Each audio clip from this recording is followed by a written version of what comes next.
नमस्कार, बहुत स्वागत है आप सबका। मैं पुनीत पाठक और इस वक्त तमाम बड़ी खबरों को लेकर हाजिर हैं। मध्य प्रदेश की बात करेंगे, जहां उपचुनाव के बाद अब मतगणना पर सबकी नजर है। कांग्रेस के एक डेलीगेशन ने आज चुनाव आयोग से इसी को लेकर लंबी चर्चा की। इस डेलीगेशन में कपिल सिब्बल, मुकुल वासनिक, दिग्विजय सिंह और विवेक तनखा शामिल थे। इन्होंने वीडियो कॉन्फ्रेंस से चुनाव आयोग के पदाधिकारियों से बातचीत की। कांग्रेस नेताओं ने जौरा और सुमावली सीट पर वोटिंग के दौरान हुई हिंसा की शिकायत की। साथ ही बीजेपी पर चुनावी हिंसा को प्रायोजित करने और चुनाव में सरकारी तंत्र के दुरुपयोग के आरोप लगाए हैं। कांग्रेस ने चुनाव आयोग से कई मांगे की, जिनमें सुप्रीम कोर्ट की गाइडलाइन के मद्देनजर हर विधानसभा क्षेत्र की 5-5 ईवीएम के वोट का वीवीपैट पर्चियों से मिलान, कोरोना पीड़ितों को पोस्टल बैलेट वोटों की गिनती ईवीएम में दर्ज वोटों के साथ हॉल में ही करने, स्ट्रांग रूम की सुरक्षा और सीसीटीवी फीड उपलब्ध करवाने की मांग शामिल है। इसके अलावा मतदान की तरह मतगणना में अव्यवस्थाएं ना हो, इसकी भी मांग की गई है। विवेक तनखा ने ट्वीट के जरिए बताया कि चुनाव आयोग ने इन तमाम बिंदुओं पर कांग्रेस को जल्दी ही लिखित जवाब देने का भरोसा दिया है।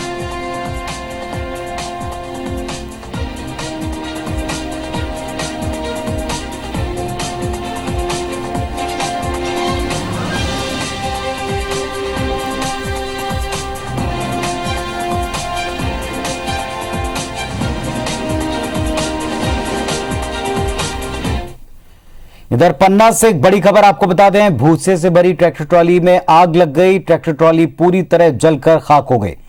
देवेंद्र नगर थाना इलाके की घटना है। तो पन्ना से एक बड़ी खबर आपको बता दें। एक ट्रैक्टर ट्रॉली जिसमें भूसा भरा हुआ था, उसमें आग लग गई, पूरी तरह खाक हो गई। देवेंद्र नगर थाना इलाके की घटना है।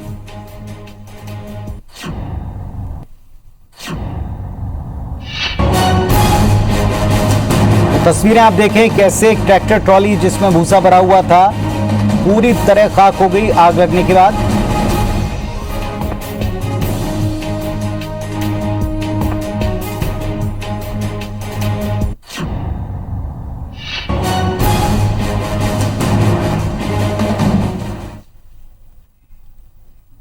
पीसीसी चीफ कमलनाथ ने कांग्रेस के सभी विधायकों को 10 नवंबर को नतीजों के बाद भोपाल तलब किया है। कमलनाथ ने कांग्रेस विधायकों को निर्देश दिया कि वो काउंटिंग के फौरन बाद भोपाल पहुंचे और इसके ठीक बाद यानी 11 नवंबर को कांग्रेस विधायक दल की बैठक है, जिसमें सपा, बसपा और निर्दलीय विधायकों को भी न्योता दिया गया है। ये बैठक 11 नवंबर को शाम 6 बजे होगी। बता दें कि नतीजे आने के पहले कांग्रेस और बीजेपी ने गुणा भाग तेज कर दिया है।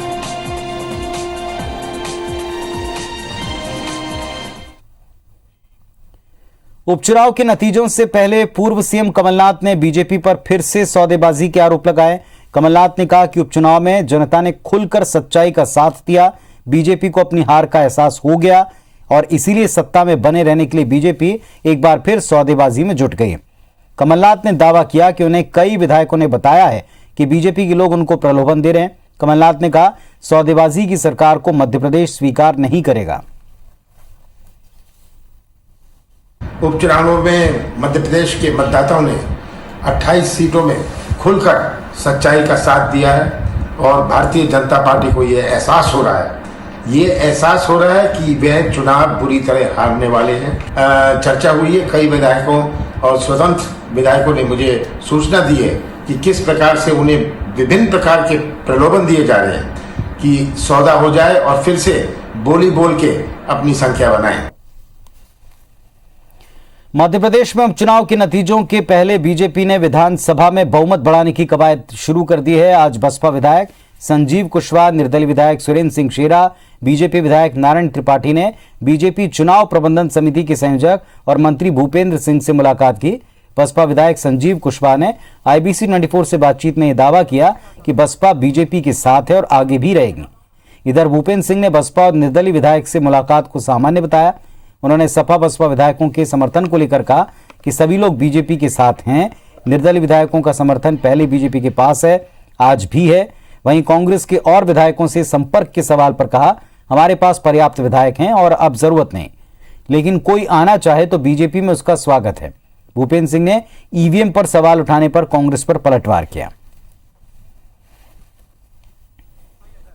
अब ये तो 10 तारीख को पता चलेगा, लेकिन निश्चित तौर पर बहुजन समाज पार्टी इसमें अच्छा प्रदर्शन करेगी। किसकी तरफ जाएंगे ये तो तय हमारी पार्टी की सुप्रीमो करेंगी, लेकिन अभी तो हम चूंकि भारतीय जनता पार्टी की सरकार है उसका समर्थन कर ही रहे हैं। अभी तक किसी ने संपर्क नहीं किया है, चाहे कांग्रेस की तरफ से भी किसी ने संपर्क नहीं किया। मुलाकात होती रहती है और आज भी सामान्य मुलाकात चुनाव के बाद भोपाल वो आए हैं, मैं भी भोपाल था, तो इसलिए सामान्य मुलाकात हुई है और कोई इसके अलावा ऐसा कोई विषय नहीं।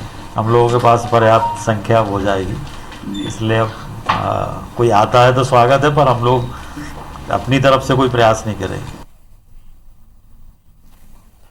मध्य प्रदेश में उपचुनाव के नतीजों को लेकर दावों और कयासों का दौर भी जारी है। कांग्रेस ने आशंका जताई कि बीजेपी चुनाव जीतने के लिए ईवीएम के साथ छेड़खानी कर सकती है, लिहाजा कांग्रेस आलाकमान ने स्थानीय नेताओं की ड्यूटी स्ट्रांग रूम के बाहर लगाई है ताकि कोई भी गड़बड़ी को रोका जा सके। कांग्रेस ने 19 जिलों की 28 सीटों पर कांग्रेस नेताओं के साथ स्थानीय दिग्गजों को ईवीएम की निगरानी का जिम्मा सौंपा है। कांग्रेस ने स्ट्रांग रूम के बाहर अपने नेताओं की 4-4 घंटे की शिफ्ट लगाई। कांग्रेस नेताओं का कहना है कि बीजेपी स्ट्रांग रूम में गड़बड़ी कर सकती है, इसीलिए कांग्रेस ने अपने नेताओं को तैनात किया। बीजेपी कहती है कांग्रेस जैसा करती थी वैसा ही सोच रही है।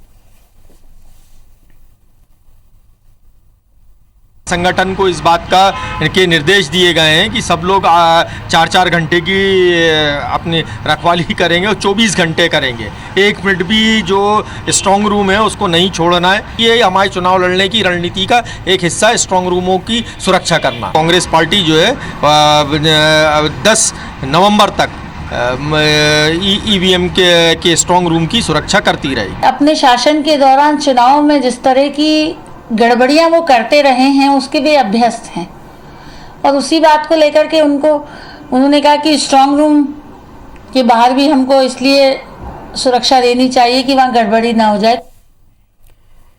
मध्य प्रदेश में गरीबों को अस्पतालों में मुफ्त में इलाज न मिलने पर हाईकोर्ट ने गंभीरता से इस मुद्दे को लिया। जबलपुर हाईकोर्ट ने केंद्र और राज्य सरकार से यह पूछा कि प्रदेश के 75% गरीबों को अब तक आयुष्मान भारत से क्यों जोड़ा नहीं गया। हाईकोर्ट ने मामले में राज्य सरकार से 25 नवंबर तक स्पष्टीकरण मांगा। बीते दिनों शाहजहांपुर में अस्पताल का बिल न चुका पाने पर एक बुजुर्ग महिला को अस्पताल में पलंग से बांधकर बंधक बनाने की घटना सामने आई, जिसके बाद हाईकोर्ट ने गरीबों के इलाज और अस्पताल की व्यवस्था पर स्वतः संज्ञान ले लिया। मामले में सुनवाई के दौरान कोर्ट मित्र नियुक्त किए गए। अधिवक्ता ने कहा कि सरकार ने आयुष्मान योजना के तहत गरीबों को 5 लाख रुपए तक के कैशलेस इलाज की सुविधा तो दी है, लेकिन मध्य प्रदेश में आज भी 75% गरीबों के आयुष्मान कार्ड नहीं बने हैं। तो हाईकोर्ट में हमारे द्वारा एक आवेदन पेश किया गया था कि राज्य शासन को निर्देश दिया जाए, लेकिन उसकी कवरेज ना होने के कारण जो गरीब लोग हैं वो वंचित हो रहे हैं फ्री इलाज से। सो हाईकोर्ट ने इसमें राज्य शासन से 2 सप्ताह में जवाब मांगा है और पूछा है कि क्या कारण है कि ये योजना होने के बावजूद गरीब आदमी जो है वो फ्री इलाज से आज भी वंचित है। आयकर विभाग ने मध्य प्रदेश की एडवर्टाइजमेंट कंपनियों पर ताबड़तोड़ एक्शन लिया। आयकर विभाग ने बीजेपी की शिवराज सरकार के करोड़ों के विज्ञापन का काम लेने वाली कंपनी विजन फोर्स के दफ्तर पर छापा मारा। विजन फोर्स के मालिक संजय प्रकट हैं। विजन फोर्स कंपनी साल 2010 में बनी और इन 10 साल में विजन फोर्स ने मध्य प्रदेश सरकार के करीब हर विभाग के लिए ब्रांडिंग का काम किया। उज्जैन सिंहस्थ कुंभ में भी विजन फोर्स ने 3 दिनों के विचार महाकुंभ का टेंडर लिया, जिसमें खुद प्रधानमंत्री समेत दुनिया भर के डेलीगेट्स आए। इनकम टैक्स डिपार्टमेंट को करोड़ों की टैक्स चोरी के खुलासे की उम्मीद है।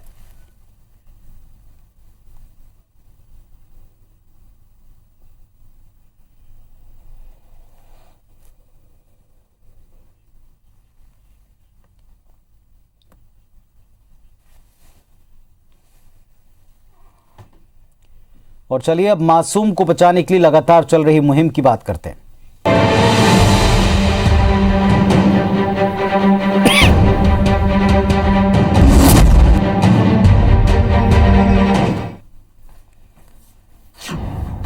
और निवाड़ी में मासूम प्रहलाद को फंसे हुए कई घंटे बीत गए हैं। बच्चे तक पहुंचने के लिए टनल का काम अब भी जारी है। टनल का काम अंतिम दौर में बताया जाता है। 14 फीट तक टनल की खुदाई हो चुकी है और टनल की खुदाई और 10 फीट तक की जाएगी।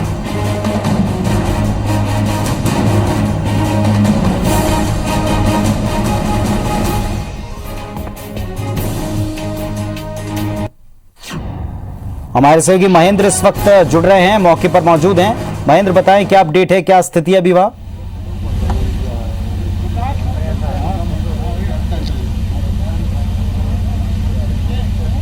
जी बता दूं कि आज भी जो तीसरा दिन था, शाम के वक्त अभी शाम ढल गई है, रात हो चुकी है। लगातार अभी भी रेस्क्यू ऑपरेशन एसडीआरएफ एनडीआरएफ के द्वारा और जो जवान हैं उनके आर्मी के द्वारा अभी भी किया जा रहा है। मैं बता दूं कि अभी जो रेस्क्यू ऑपरेशन के दौरान जो अभी जो खुदाई है वो अभी लगभग 14 फीट तक खोद चुकी है और अभी तक 10 फीट और उसका खोदना है। मैं बता दूं कि जो खोदने का कारण इससे जो इतना है क्योंकि 20 फीट जो पहले टनल जो कि उनका पूरा बनाने का था प्लानिंग, और फिर उसके बाद वो कहीं जो टनल बनाने के बाद वो जब वहाँ जो बोरवेल पर पहुँचेगी उस दौरान बोरवेल पहुँचने के बाद वहाँ पर जो बोरवेल है उसके नीचे पहले उसको बंद करेंगे। उसके बाद जो 4 फीट का ऊपर का हिस्सा है उसे खोदने का प्रयास किया जाएगा। लगातार टीम पूरी रेस्क्यू अभी चल रही है। मैं आपको फिर से एक बार दिखा रहा हूँ, जो शाम के वक्त रात के वक्त अभी भी काम देखा जा सकता है, जिससे 65 फुट के अंदर जो भी रेस्क्यू चल रहा है बिल्कुल वो अभी भी टनल बनाने का काम चल रहा है। 14 फीट पूरा तरह से बना लिया गया है और लगातार टीम पूरा अपने जोश के साथ इसको टनल को बनाने में लगी हुई है। और जल्दी ही उनका कहना है कि इस टनल को बनाने के बाद जो बच्चे तक पहुँचने का काम किया जाएगा। साथ ही मैं बता दूं यहाँ पे जो जिले के यहाँ कलेक्टर हैं वहाँ भी मौजूद है सामने, जो कि अभी चर्चा लगातार लोगों से यहाँ कर रहे हैं। मैं दिखाना चाहूँ, कैमरामैन से कहना चाहूँगा वहाँ दिखाएं और उनको लगातार, क्योंकि जो पूरा देख रेख मॉनिटरिंग जो कलेक्टर की देख रेख में हो रही है। और आशीष भार्गव अभी जी आशीष जी हमारे साथ में, उनसे हम बात करना चाहेंगे कि कितना अभी तक और काम रह गया है और कितना और काम जल्द करेंगे। सर मैं थोड़ा सा आपसे बात करना चाहूँगा, जो टनल है कितना खोदा जा चुका है और लगभग कितना और बनना है? टनल करीब 14 फीट खोदा जा चुका है और 10 फीट उसको और खोदना पड़ेगा। हमारी टीम जैसे कि आप देख रहे हैं लगातार लगी हुई हैं। हमारे पास कंप्रेशन मशीन्स की कमी नहीं है। करीब 12 कंप्रेशन मशीन्स हमने मंगा के रखी हुई हैं। उतने ही ऑपरेटर भी हमारे पास हैं जो कि उस मशीन को लगातार चला सकें। हम एक भी मिनट, एक भी सेकंड काम रुकने नहीं देंगे। कितने लोग काम लगातार? टोटल 79 लोग इस ऑपरेशन में लगे हुए हैं, आर्मी, एसडीआरएफ और एनडीआरएफ की तरफ से। महेंद्र, बच्चे की स्थिति के बारे में कुछ बता पाएंगे क्या अधिकारी? एक्सपर्ट लोग हैं, उनकी टेक्निकल नॉलेज होती है, उनका इस चीज़ से एक्सपीरियंस होता है, इन सब डिजास्टर्स को डील करने का एक्सपीरियंस होता है। बच्चे का जैसा कि मैंने आपको पहले भी बताया है, बच्चे की हरकत मतलब 4 तारीख से ही नहीं है उसमें, तो भगवान से दुआ कर सकते हैं, बाकी कुछ अभी कहना मुश्किल है। बहुत कितना और समय टनल को बनाने में और बच्चे तक पहुंचने में लगेगा? नहीं, ये ऑपरेशन पूरा करीब सुबह तक हो पाएगा। अभी चलेगा काम इसमें। अभी टनल किस फुट का बनाया जाएगा, फिर उसके 4 फीट ऊपर की तरफ बनाया जाएगा? नहीं, ऊपर की तरफ नहीं। टनल जो होगा वो आपका 24 फीट तक पूरा, मतलब हम बच्चे के नीचे जो, जैसा कि मैंने आपको बताया, बच्चा 60 फीट पे है करीब, और उसके नीचे से पेनिट्रेट करने का जो स्ट्रैटेजी एनडीआरएफ एसडीआरएफ ने तय की है, उसी स्ट्रैटेजी पे हम चल रहे हैं और उसी की तरह से मतलब उसको सपोर्ट बच्चे को दिया जाएगा जिससे कि नीचे और ना जाए। अगर मतलब वो चीज़ हमारे को ध्यान में रखनी होगी कि वो एक किस परिस्थिति में वो वहाँ पर हैं, उसको ज़रा सा भी कोई नुकसान ना हो हमारे ऑपरेशन की वजह से, और वो नीचे धकेल ना जाए, क्योंकि सारा बोर जो है वो पूरा कच्चा है। ठीक, इलाज के लिए जो आपने तैयारी की है, इलाज जो बच्चा जैसे ही निकाला जाएगा मेडिकल कॉलेज, मेडिकल कॉलेज के लिए भी हमने तैयारी कर रखी है, निवाड़ी हॉस्पिटल के लिए भी हमने तैयारी कर रखी है। दोनों जैसे भी डॉक्टर्स को सुविधाजनक होगा और चाइल्ड के लिए जो बेस्ट होगा, हमारे डॉक्टर्स भी यहाँ पर 24 घंटे करीब 36 बच्चे की कोई विजुअल मिले हैं क्या महेंद्र, जो कैमरा टीम गई थी उसके द्वारा? और वो जैसे ही उनको निकाला जाएगा, डॉक्टर की टीम अपनी सक्रिय हो जाएगी और वो अपना काम उनने सब प्लानिंग कर चुके हैं। अब हमारे पास एक बहुत एडवांस्ड एम्बुलेंस है, लाइफ सपोर्ट सिस्टम है, उसमें वेंटिलेटर है, सब कुछ। सर मैं आपसे ये पूछना चाहूँगा, कोई बच्चे का ऐसा कोई वीडियो भी सामने आया जो गवर्नमेंट में दिख रहा हो क्या, ऐसे कोई? नहीं, ऐसा अभी अब इसमें मैं कमेंट नहीं करना चाहूँगा। Thank you. अभी सर का कहना है कि अभी इस बारे में वीडियो जो भी है वो अभी बिल्कुल नहीं आया है, लेकिन उस पर कमेंट भी नहीं करना चाहते। लेकिन जो कार है उनके प्रति उन्होंने बोला है कि कार को अभी 1 मिनट के लिए भी बंद नहीं किया जा रहा, जो कि कंप्रेसर मशीन है वहाँ एक्स्ट्रा में मंगा के रखी है और लगातार जो 79 जो कर्मचारी हैं उनके लगे हुए हैं और वो जल्द ही इसके टनल बनाने का काम करेंगे और जल्द ही पहलात को सुरक्षित निकाल कर उसे स्वास्थ्य के लिए झांसी में स्थित अस्पताल या निवाड़ी स्थित अस्पताल में इलाज के लिए भेजा जाएगा। चलिए, तो टीम लगातार काम कर रही है, कलेक्टर वहां पर मौजूद हैं और उनकी देखरेख में पूरी टीम और तमाम टीमें कोऑर्डिनेट करके काम कर रही हैं। टनल बनाई जा रही, 14 फीट तक बन गई, 10 फीट अभी और इसे खोदा जाना है। बच्चे की स्थिति के बारे में कोई मूवमेंट 4 तारीख से ही नहीं है, ये प्रशासन की टीम और कलेक्टर महोदय बता रहे हैं, लेकिन सलामती के लिए दुआएं ही कर सकते हैं। काम रोका नहीं जा रहा, लगातार चल रहा है और सुबह तक ये ऑपरेशन पूरा होगा, ये कलेक्टर ने स्पष्ट कहा है। शुक्रिया महेंद्र आपका इन ताजा तस्वीरों के लिए, एक्सक्लूसिव तस्वीरों के लिए।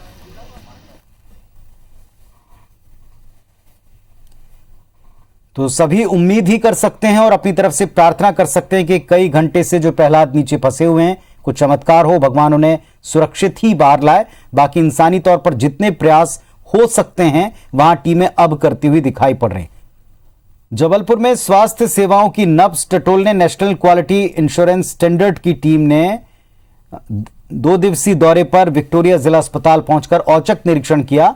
टीम ने अस्पताल के 6 विभागों समेत ऑपरेशन थिएटर, ब्लड बैंक की जांच की, साथ ही वार्डों का निरीक्षण किया, जिसमें कई अनियमितताएं देखने को मिली।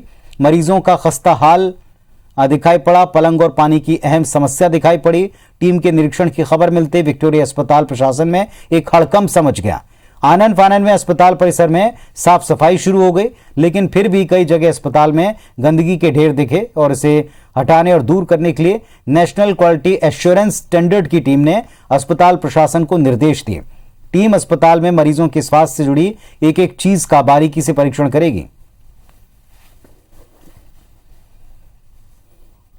जैसा कि आप सभी लोगों को मालूम है कि जबलपुर इंडिया में एक ऐसी जगह है जहाँ का डिस्ट्रिक्ट हॉस्पिटल और सिविल हॉस्पिटल दोनों NQS सर्टिफाइड है। ये जो NQS का सर्टिफिकेट मिलता है ये 3 साल के लिए मिलता है, पर 3 साल का ये जो सर्टिफिकेट है कंडीशन रहता है, हर साल स्टेट की टीम आके सर्विलेंस असेसमेंट करती है। भोपाल से एक बड़ी खबर आपको बता दें, त्योहार के पहले फूड डिपार्टमेंट ने एक कार्रवाई की, नकली घी की फैक्ट्री पर छापा मारा, सैकड़ों कुंटल नकली घी जब्त किया है, सैंपल के लिए भेजा है।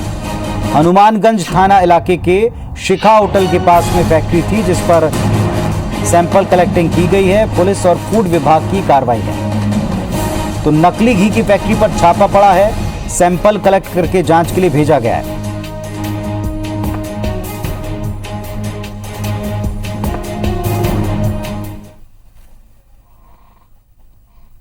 होशंगाबाद जिले की पिपरिया मंडी में धान की बंपर आवक हुई है। बासमती धान 2000 से 2500 रुपए प्रति क्विंटल तक बिक रहा है। जहां व्यापारी मालामाल हो रहे हैं तो किसान मायूस हैं। नर्मदा क्षेत्र में किसान कई वर्षों से बासमती धान की खेती कर रहे हैं, पर उनकी उपज का सही दाम नहीं मिलता, वो मायूस हैं। इलाके में कई बड़ी राइस मिल होने के बावजूद उनको उचित मूल्य का न मिल पाना काफी सवाल उठाता है। बासमती धान उपजाकर भी किसान 2 वक्त की रोटी तक को मोहताज हैं।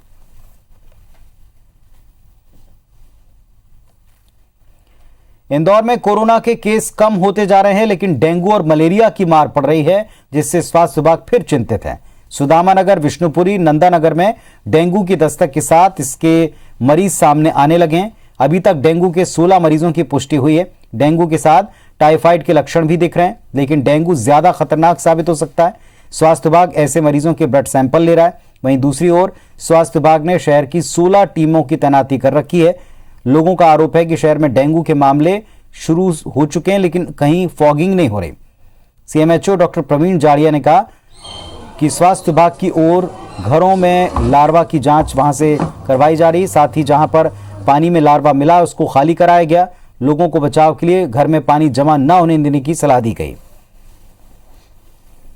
डेंगू पर लगातार विभाग की नज़र है और जो हमारे जिला मलेरिया अधिकारी हैं इनको निर्देशित कर दिया गया है। विभिन्न जो फील्ड वर्कर्स हैं ये अपने अपने क्षेत्रों में जाकर लार्वा सर्वे कर रहे हैं, लोगों को समझाइश दे रहे हैं कि कहीं भी स्वच्छ पानी का ठहराव नहीं होना चाहिए, क्योंकि डेंगू का मच्छर, डेंगू का जो लार्वा रहता है वो साफ ठहरे हुए पानी में पनपता है। सांसद महेंद्र सिंह सोलंकी देवास के इंदिरा गांधी चौराहे पर सड़क के किनारे गुमटी में कुर्सी लगाकर सैलून चलाने वाले के यहां अचानक से दाढ़ी बनवाने के लिए पहुंच गए। ये देखकर लोगों की काफी भीड़ जमा हो गई। लोग सांसद का वीडियो बनाने लगे और ये वीडियो वायरल भी हुआ। ग्राहक के इंतजार में बैठे सैलून संचालक को सांसद का यूं अचानक पहुंचना काफी चौंका गया। सांसद ने इसका उत्तर देते हुए बताया कि कोरोना काल में हर समाज हर वर्ग को ऐसे लोगों की मदद करनी चाहिए। ऐसे लोगों की आजीविका चलाने में अगर कोई पहल करता है तो काम चल सकता है।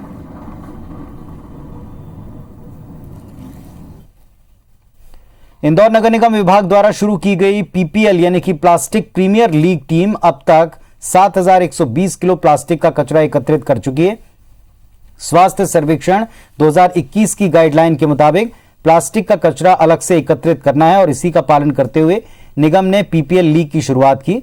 जोन वाइज 4 टीमें अपने अपने क्षेत्र में घर दुकान से प्लास्टिक की प्लेट, चम्मच, कटोरी, पानी की बोतल, पन्नी कवर, पैकेजिंग मटेरियल इन सब को जमा कर रहे हैं। निगम की टीमें अब तक 7,120 किलो प्लास्टिक कचरा इकट्ठा कर चुकी हैं। ये कचरा निगम के अलग अलग प्लांट्स में भेजा जा रहा है, जहां प्लास्टिक को शहर के सौंदर्यीकरण के लिए उपयोग में लाया जाएगा। विभिन्न चौराहों पर रीयूज के लिए इस प्लास्टिक का उपयोग किया जाएगा। मटेरियल भी रीयूज लगा हुआ होगा जिसको हम वापस से यूज कर रहे हैं कचरे का, और पानी भी हमारा रीयूज वाला यूज होगा। तो वो इस बार की यूएसपी रहेगी, उसके लिए भी डिजाइनिंग का काम शुरू हो गया है और अगले 7 से 8 दिन में हम लोग ऐसे चौराहों को टेकअप करना शुरू करेंगे। जो मेजर काम है हम लोग विजयनगर से स्टार्ट करेंगे और फिर वो बाकी चौराहे हैं जहां पर हमारी रीयूज की लाइन होगी वहां पर ये आगे फॉर्मुलेट होते। तो इस बुलेटिन में फिलहाल इतना ही। खबरों और अपडेट्स के लिए आप देखते रहिए IBC 24। नमस्कार।